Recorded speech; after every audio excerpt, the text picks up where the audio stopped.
मुसीबतों से डरकर अगर आपने इंसानियत छोड़ दी, आपने जीना छोड़ दिया, आपने राह पर चलना छोड़ दिया, तो क्या भगवान ने जो जीवन दिया है उसके लायक हैं आप? शायद नहीं। जय जिनेन्द्र बंधुओं, बहुत बहुत स्वागत है आप सभी का इस बेहद ही खास कार्यक्रम में जिसका नाम है समस्याएं आपकी, समाधान हमारा। लगातार आपकी समस्याओं का समाधान इस कार्यक्रम के माध्यम से, इस मंच के माध्यम से करते जा रहे हैं, क्योंकि हमारे साथ स्टूडियो में कोई और नहीं बल्कि विश्व के जाने माने गुरुदेव हैं। जी हाँ, बात कर रही हूँ पंडित अजीत शास्त्री जी गुरुदेव गुरु जी की। तो सबसे पहले मैं स्वागत करना चाहूंगी गुरु जी का कार्यक्रम में। स्वागत है सर, अभिनंदन है। जय जिनेन्द्र। सर, जैसा कि बहुत सारे जो दर्शक हैं निराश हो जाते हैं, हताश हो जाते हैं जब उन्हें ये पता लगता है कि हमारी कुंडली में कुछ ऐसा आ गया है, कुछ इस प्रकार के दोष आ गए हैं जिससे हमारा जीवन पूर्णतः समाप्त हो गया है। जीना छोड़ देते हैं, कहते हैं मुसीबत आने से पहले ही उसके बारे में सोचना ही छोड़ देते हैं, तो उससे लड़ेंगे क्या? तो ये बहुत गलत काम करते हैं। इसलिए हम चाहते हैं उन तक उन तमाम चीजों की जानकारी पहुंचे जिससे वो डरे ना, घबराए ना, बल्कि उसका डट के सामना करें। कुंडली की जब बात करते हैं तो एक दोष आता है जिसे कहते हैं काल सर्प दोष, जो बहुत कॉमन है आज की डेट में, क्योंकि अक्सर आजकल लोग बस यही कह देते हैं आपकी कुंडली में काल सर्प दोष है भाई, अब आपके लिए बहुत मुसीबत होने वाली है। तो उस घबराहट में आकर न जाने कितने पैसों की बर्बादी करते हैं और उसके बाद कहते हैं कि ये पूजा हम करा लेते हैं तो ठीक हो जाएगा, ये पूजा करा लेते हैं तो ऐसे करने से ठीक हो जाएगा। तो क्या है ये दोष? क्या सच में इस तरीके से हमारी जिंदगी खत्म कर देता है? बहुत बहुत धन्यवाद। मैं शायद इस टाइप के ही किसी प्रश्न के इंतजार में बैठा था, वो आपने प्रश्न कर दिया, थैंक यू वेरी मच। काल सर्प योग, और जनरली आपने कहा ये बात कॉमन सी हो गई है। बिल्कुल। किसी ज्योतिषी के पास जाओ, कुंडली देखता है और 100 में से 70 लोगों को बोलता है आपकी कुंडली में काल सर्प योग है, अब गड़बड़ होने वाली है। और जैसे ही वो सुनता काल सर्प योग, वो काल सर्प योग कैंसर जैसा सुनाई देता उसे कि कैंसर हो गया। कैंसर भी कॉमन हो गया आजकल, इसलिए काल सर्प दोष भी कॉमन हो गया। कैंसर डिटेक्ट हो गया, वो ऐसा महसूस करता है मुझे काल सर्प योग पता चलते ही साथ। लेकिन मित्र, काल सर्प योग 12 प्रकार के होते हैं और उसके भेद उपभेद को करें तो 288 प्रकार के होते हैं। तो प्रत्येक काल सर्प योग क्या आपको सिर्फ पतन की ओर ले जाता है या उत्थान की ओर भी ले जा सकता है काल सर्प योग? अरे गुरुजी ऐसी मत बोलो, उत्थान की ओर। काल सर्प योग दोष ही नाम है, काल सर्प योग दोष। फिर पतन उत्थान कैसे हो सकता है? पतन ही होगा नहीं। अगर काल सर्प योग प्रधानमंत्री, प्रथम प्रधानमंत्री हमारे देश के माननीय पंडित जवाहरलाल नेहरू की कुंडली में था और वही काल सर्प योग उन्हें प्रधानमंत्री बनाया। काल सर्प योग आपको प्रधानमंत्री भी बना सकता है। काल सर्प दोष सिर्फ क्या गड़बड़ किया? वासुकी काल सर्प योग था, प्रधानमंत्री तो बना दिया, उच्च पद पर तो ले गया, लेकिन गड़बड़ क्या कर दिया? कुंवारा रख दिया, शादी नहीं होने दी। कोई बात नहीं, काल सर्प योग अगर वो आता है, दाग अच्छे होते हैं, सर्फ एक्सल ऐड नहीं कर रहा हूं मैं, समझना। तो ऐसे ही काल सर्प योग नरेंद्र मोदी की कुंडली में है, प्रधानमंत्री बना दिया। काल सर्प योग हर्षद मेहता की कुंडली में था, रातों रात अरबपति बन गया। काल सर्प योग व्यक्ति को, लेकिन बाद में उसको जेल की हवा भी खानी पड़ी और जेल में ही मर गया। काल सर्प योग व्यक्ति को रातों रात जमीन से आसमान की ओर ले जाएगा और वहां से पटक के नीचे भी ला सकता है, और रातों रात आसमान पर बैठे हुए व्यक्ति को जमीन पर भी ला सकता है काल सर्प योग। तो एक बात को ध्यान रखें, जब आप किसी विद्वान के पास जाएं, जैसे ही वो बोले काल सर्प योग आपकी कुंडली में, सबसे पहले प्रश्न पूछना कौन सा काल सर्प दोष है। फिर दूसरा प्रश्न करना इससे क्या होगा। कोई काल सर्प योग संतान नहीं होने देगा, कोई काल सर्प योग शादी नहीं होने देगा, कोई काल सर्प योग आपको व्यापार में दिक्कत दिलाएगा। तो ये निराश मत होइए। काल सर्प योग है मतलब हो खुद अपनी पीठ खुद थपथपा ले, बोले शाबाश हम जो हमें काल सर्प योग है, हो सकता है हम प्रधानमंत्री बन जाए। तो ये टेंशन नहीं लेना। कोई भी दोष जीवन में सिर्फ पतन की ओर नहीं ले जाता है, उत्थान का भी रास्ता खोलता है, बशर्ते उसका सही जानकार, सही व्यक्ति सही ढंग से प्रेडिक्शन कर दे। तो मैं विश्वास के साथ कहता हूं कि ऐसे कोई भी दोष आपको पतन का कारक नहीं बनेंगे। यानी हम कह सकते हैं कि हम सिर्फ एक, जैसे आपने पिछले एपिसोड्स में भी बताए हैं कि शनि सिर्फ आपको दुख नहीं देता है, शनि आपको मनी भी देता है। तो ठीक इसी प्रकार से काल सर्प दोष आपके जीवन में सिर्फ पतन का कारण नहीं बनता बल्कि उत्थान का कारण भी बनता है। आपने कहा शनि, तो एक विषय मेरे को याद आता है। एक व्यक्ति आया पंडित जी के पास, बोला पंडित साहब शनि की दशा से बहुत परेशान हूँ। पंडित जी बोले कुंडली दिखाओ। बोले हाँ, तेरे ऊपर शनि की महादशा है, तुम बहुत परेशान है, एक काम कर 11,000 रुपये निकाल, तेरी पूजा करता हूँ, शनि ठीक हो जाएगा। उसने कहा महाराज 11,000 तो नहीं है, क्या करें? बोले 5,000 दे दे, पूजा हो जाएगी, बढ़िया। बोले पंडित जी 5,000 भी नहीं है। बोले एक काम कर 2,000 है, 2,000 में 2,000 में पूजा करवाता हूँ, बढ़िया वाली पूजा। बोले 2,000 भी नहीं है। अच्छा, बोले कोई बात नहीं, 1,100 दे। 11,000, 1,100 भी नहीं है। अरे बोले एक काम कर 101 रुपए दे, उसमें भी एक छोटी पूजा होती है, 101 वाली करवा देता हूँ। बोले पंडित जी 101 भी नहीं है। पंडित जी बोले मुहूर्त तो मेरे पास क्यों बैठा है, तो क्या बिगाड़ लेगा शनि? जब तेरे पास 100 रुपए भी नहीं, शनि क्या बिगाड़ेगा तेरा? यार बिंदास घूम। ध्यान रखना, मैं आपको बताऊं, व्यक्ति को इस तरीके से भ्रमित किया जाता है। मैं बार बार यही कहता हूं कि जय मेरा इस चैनल पर आने के पीछे मात्र मकसद, मुझे बार बार अनेक बार आपके यहां से चैनल से फोन्स आते थे, मैं नहीं आ पाता था, समयाभाव, मैंने मना कर दिया। लेकिन जब मैं यहां पर आया तो एकमात्र उद्देश्य मेरे मन में था कि लोग मिथ्यात्व की ओर न चले जाएं। जो तथा कथित ज्योतिषी बने बैठे हैं, वह तथा कथित ज्योतिषी कहीं आपको गुमराह ना कर दें, कहीं आपको टेंशन ना दे दें। इस ज्योतिष का माध्यम विशाल विषय ही माते है, बैठने के पीछे रीजन ये कि सम्यक ज्योतिष दिया जाए। तो ध्यान रखिएगा, डरिए मत, जानकार बनिए बस। बिल्कुल बिल्कुल, हम भी लगातार अपने दर्शकों से यही बताते आ रहे हैं कि गुरुजी सिर्फ इंडिया में ही नहीं बल्कि आउट ऑफ इंडिया भी, विदेशों में भी जाके पंचकल्याणक प्रतिष्ठा करवाते हैं और वहां पर एक नामित, एक चर्चित नाम है गुरुजी का। लेकिन सिर्फ आपके लिए आए हैं क्योंकि लोग इतने भ्रमित हो रहे थे, इतने परेशान हो रहे थे, तो गुरुजी ने डिसाइड किया कि नहीं, हम जाएंगे और आपकी समस्या का समाधान भी करेंगे। इसी कड़ी को आगे बढ़ाते हैं और प्रश्न लेते हैं अब। बिल्कुल, पहला प्रश्न भेजा है यहाँ पर नीति जैन जी ने। ये कहती हैं कि गुरुजी मैंने पहले भी आपको अपनी कुंडली भेजी हुई है, मैं विदेश में जाकर आगे की पढ़ाई करना चाहती हूँ बट पेरेंट्स मना कर रहे हैं, उन्हें किसी चिंता सता रही है कि मैं अकेले कैसे रहूंगी।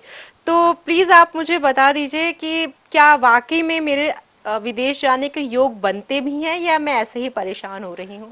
नीति जैन की कुंडली मेरे पास आई। नीति जैन कहाँ वाली हैं, कौन से स्थान से? नीति जैन फरीदाबाद से। नीति जैन फरीदाबाद, हाँ आपकी कुंडली। नीति जी मैंने आपको इस बात का मैसेज किया था, आपने शायद देखा नहीं। गुरु सप्तमा आपका, सप्तम चंद्रमा आपका बैठा हुआ है, सप्तम चंद्रमा बैठा है, और यही कारण, यही रीजन है कि आपको विदेश योग का घर वाले मना कर रहे हैं, विदेश नहीं जाने दे रहे हैं। इसलिए नहीं दे रहे, चंद्रमा आपका कमजोर है। चंद्रमा कमजोर होने के कारण आपको पढ़ाई के कारण आप विदेश नहीं जा सकती। पढ़ने के लिए आप चाहो विदेश जाना चाहे नहीं जा पाओगे, व्यवधान आएंगे, चंद्रमा कमजोर है। और लेकिन शादी के बाद आपकी या फिर शादी विदेश में हो सकती है, या आपका शादी के बाद आप पति के साथ विदेश में शिफ्ट हो सकती हैं, या फिर शादी के बाद आप विदेश में पति के साथ घूमने फिरने जा सकती हैं। लेकिन कुंडली के आधार पर चंद्रमा जो आपकी युक्ति बना रहा है, वो इस बात की युक्ति बना रहा है कि आप पढ़ाई करने विदेश नहीं जा पाओगे। या लेकिन गुरुजी बात फिर भी यहाँ उठती है कि क्या आप किस कार्य के लिए कहीं जा रहे हैं वो भी ग्रह हमारे निर्धारित करते, जैसे आपने बताया कि ये घूमने फिरने जा सकती हैं, शादी के बाद सेटल वहां हो सकते हैं, विदेश में शादी हो सकती है, लेकिन पढ़ाई के मैटर में नहीं जा सकती है। तो क्या ऐसे भी ग्रह हमें बताते हैं? पंचम विद्या बुद्धि का ग्रह है। विद्या बुद्धि के कारक पर ये पता चलेगा ना कि इनकी विदेश में यात्रा होगी, विदेश में पढ़ाई होगी कि देश में पढ़ाई होगी। सप्तम चंद्रमा इस बात का बताएगा कि आप शादी के बाद आप वहां पर तरक्की करने जाओगे कि नहीं जाओगे, विदेश घूमने जा सकते या नहीं जा सकते, तो ये डिपेंड करता है कौन से ग्रह पर कौन सा इसका परिवर्तन है, वो उसके अनुसार से लेकिन अगर ये डिपेंड करता है। चाहती हैं जाना तो कोई उपाय?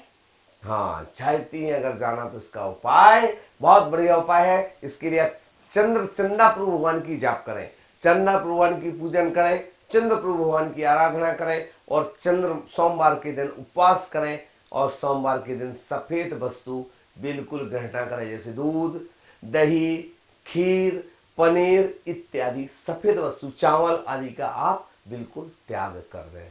तो इससे आपके विदेश के योग बनेंगे वापस। बिल्कुल, यानी कि चांसेस हैं, मेहनत करिए तो फल जरूर मिलेगा। आगे बढ़ते अगला प्रश्न लेते हैं। गुड़गांव से अर्पित जैन जी ने हमें मेल भेजा है। ये कहते हैं कि गुरुजी प्रणाम, मैं एक एमएनसी में जॉब करता हूँ, काफी टाइम से कर रहा हूँ, बट अब बिजनेस करना चाहता हूँ, लेकिन समझ में नहीं आ रहा है कि कौन से फील्ड में किस चीज का बिजनेस करूं, क्योंकि नुकसान बेयर नहीं कर सकता, इतनी सेविंग्स नहीं है। क्या मैं इसके लिए आपको अपनी कुंडली भेज सकता हूँ? बिल्कुल अर्पित जी, कुंडली जरूर भेजें। मंगल इसके लिए और बाकी ग्रहों का देखना बहुत आवश्यक है। जब तक आपका कोई ग्रह अगर कमजोर होगा तो आप बिल्कुल भी गलती से भी व्यापार क्षेत्र में मत जाना, वरना आपकी जो सेविंग्स है वो भी जीरो हो सकती है। और दूसरी बात मैं ये कहना चाहूंगा, ग्रह अगर आपके मजबूत हैं तो आप निश्चित तौर पर व्यापार करिए। मैं हर व्यक्ति को कहता हूं कि सर्विस करने से अच्छा व्यापार करो। आप धीरे धीरे प्रोग्रेस करेंगे, लेकिन करेंगे।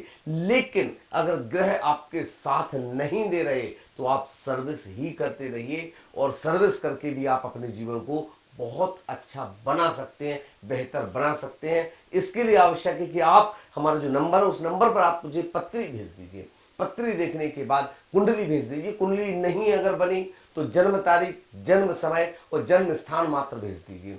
उसके माध्यम से मैं आपकी कुंडली बना करके फिर मैं आपको फलादेश करूंगा कि आपको क्या करना चाहिए, क्या नहीं करना चाहिए। बिल्कुल। गुरुजी, आपने जैसे बताया कि ग्रह बहुत बड़ा रोल प्ले करते हैं इस यहाँ पर कि आपको व्यापार करना चाहिए या नहीं।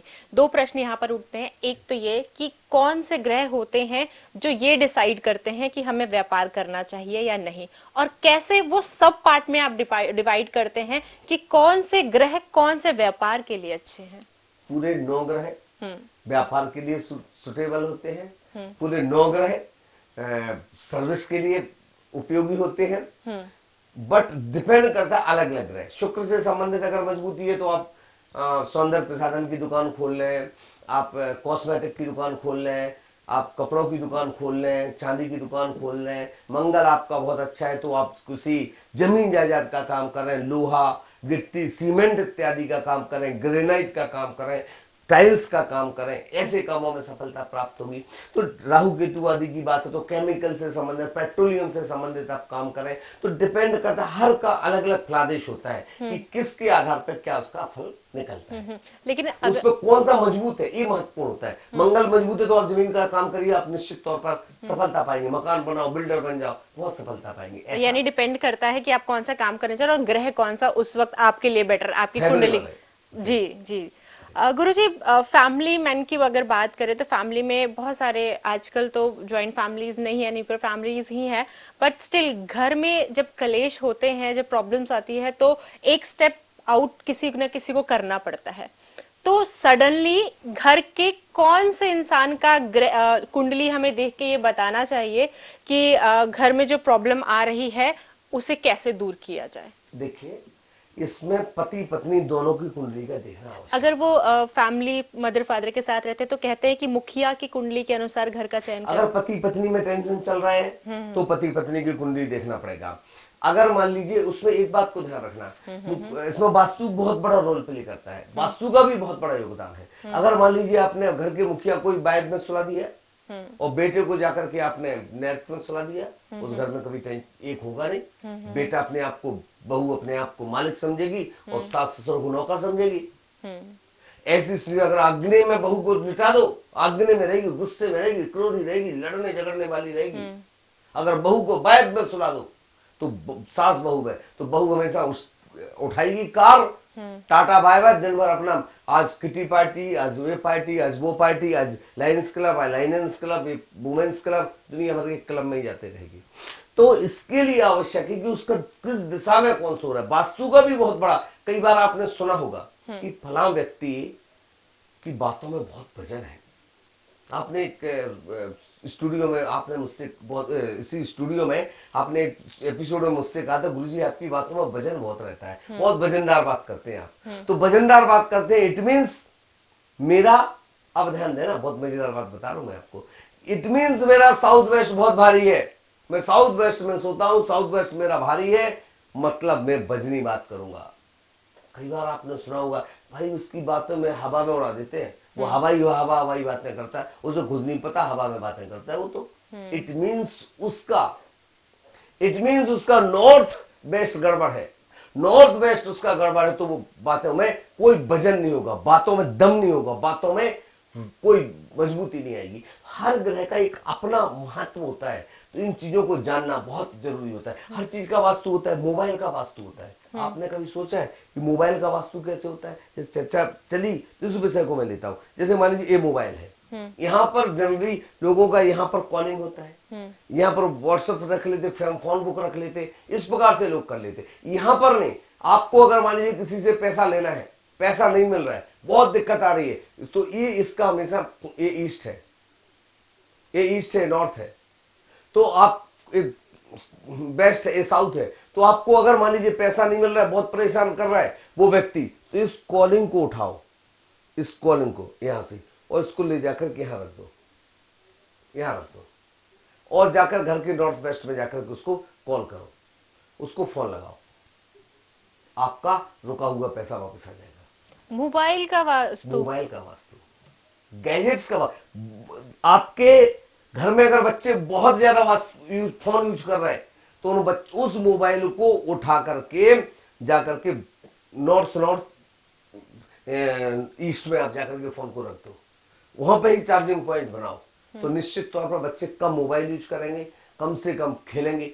ये जैसा कि गुरुजी आपको अपना कीमती समय दे रहे हैं, तो आप भी बिना किसी हिचक के, अगर आपके जीवन में कोई भी परेशानी हो रही है, आपके बच्चों से संबंधित, आपके पति से संबंधित, पत्नी से संबंधित, घर वालों से संबंधित, व्यापार से संबंधित, बच्चों की पढ़ाई से संबंधित, बच्चों के विवाह से संबंधित किसी भी प्रकार की परेशानी हो रही है, तो ये आप मंच आपका है। जो भी नंबर्स आपके टीवी स्क्रीन पर आपको दिखाए जा रहे हैं, आप संपर्क कीजिए, आप कॉल कीजिए, आप उस पर अपने प्रॉब्लम्स भेजिए, अपनी पत्री भेजिए, डेफिनेटली आपको अपनी की प्रॉब्लम का सोल्यूशन मिलेगा। आज के लिए बस इतना ही, इसी कामना के साथ कि हमेशा मुस्कुराते रहिए। आज्ञा दीजिए। जय जिनेन्द्र सर। जय जिनेन्द्र, बहुत बहुत धन्यवाद।